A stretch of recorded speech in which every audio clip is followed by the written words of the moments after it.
Today, we must speak of Tomura Shigaraki. Yep, we're here. It's kind of big, I guess, kind of like a finale for right now for the Villain League. Don't worry, I'm gonna come back to villains. Don't worry, I'm barely even done with them. I will definitely come back to villains because there's still a couple more I definitely want to do. And there's a lot I gotta do.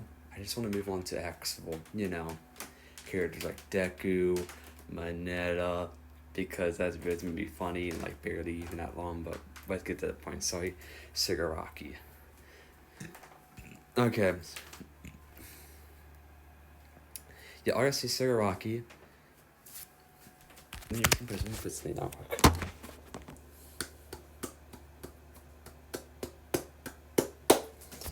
This so made me cry about Shigaraki while still understanding that he was a monster. Which is something very hard to do. It's very hard to literally make you cry about a villain while still understanding that they are a monster and that what they decide to become. A monster. That's what they want to become, that's what they decided to become with their lives. That is a hard feat to pull. That's not an easy thing to do, and they did that, man. And I love that. I just love that. Even it's like sad backstory at the end of the day, yes.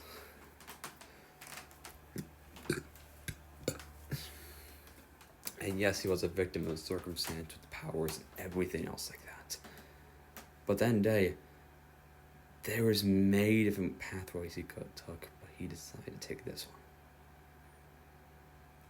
Like, think about that, man. There's so many pathways he could have took, but he decided to take this one. So yeah, it might be a hot take, I guess, but and Shigaraki, in my opinion, is a 10 out of 10 villain. It's like one like only character and got 10 out of 10. So yeah, just what a amazing character, honestly. My favorite character, my favorite villain characters ever.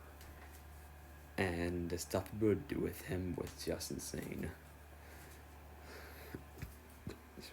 Thing from how he got his powers, from powers to everything else, that was all very integral to his story.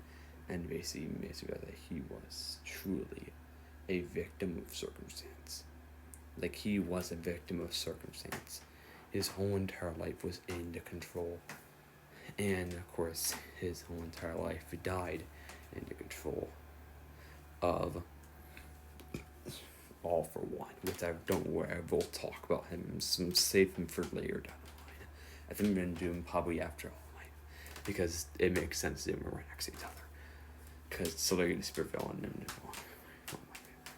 you gotta, like, he is just one of the best characters in the whole entire series. Yeah, sure. And I love his character somewhat. But then he is still a monster. Like, at the end of the day, he is still a monster. Like, there was other paths we could have taken, honestly. And he decided to take the one of being a monster. There's ways he probably could honestly turn away to new pathways. Ways where he could have left. Or maybe there wasn't, and he was just a victim of circumstance. But either way, he did make some of the choices. He did make the choices, man. But yeah. One of the best characters ever, and rest in peace, man. It's fun and goodbye. Not the actor, I mean the character, of course. The actor is, of course, still alive. Goodbye.